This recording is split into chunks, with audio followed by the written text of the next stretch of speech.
ఈ మంచి కార్యక్రమానికి విచ్చేసిన జన సైనికులకి, 6 మండలాల్లో ఉన్న అధ్యక్షులు, కార్యవర్గ సభ్యులు, 6 మండలాల్లో ఉన్న జన సైనికులకి, జనసేన పార్టీలో జాయిన్ అవ్వబోతున్నటువంటి కాబోయే యువ నాయకులకి, అదేవిధంగా కేపీగ్రహాల సర్పంచ్ శంకర్ రెడ్డి గారికి, గొడుగు చింత సర్పంచ్ మధు గారికి, ప్రతి ఒక్కరికి పేరు పేరున మండల అధ్యక్షులకి, మంచి నాయకత్వంలో పవన్ కళ్యాణ్ గారు అడుగుజాడల్లో ఉండడానికి వచ్చిన చందు వారి ప్రతి ఒక్కరికి మన స్టేజ్ మీద ఉన్నటువంటి ప్రతి ఒక్కరికి పేరు పేరున హృదయపూర్వకమైన నమస్కారాలు తెలియజేస్తా ఉన్నాను. పవన్ కళ్యాణ్ గారి గురించి మనం మొదట్లో 10 సంవత్సరాలుగా మాట్లాడుకుంటూనే ఉన్నాం.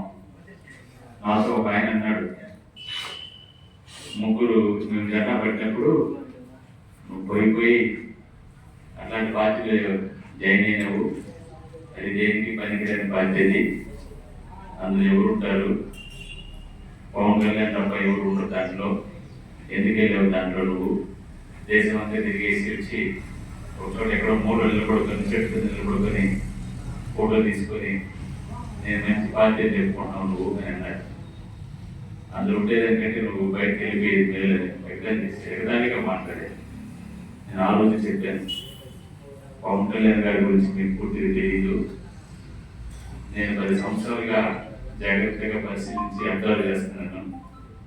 దేశ రాజకీయాల్లో ఒకానొక రోజున దేశాన్ని శాసించగలిగే స్థాయికి పవన్ కళ్యాణ్ గారు ఉంటారు. ఒకప్పుడు ఒకానొక రోజున తొందరలో జరగబోయేది ఏదైతే చెప్పాను నేను.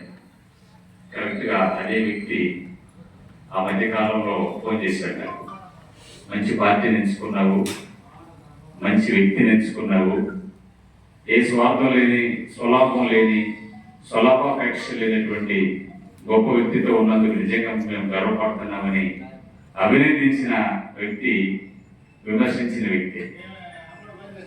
ఎవరికి అర్థం కాదు పవన్ కళ్యాణ్ గారి అడుగుజాడలు, చాలా జాగ్రత్తగా గమనించాలి.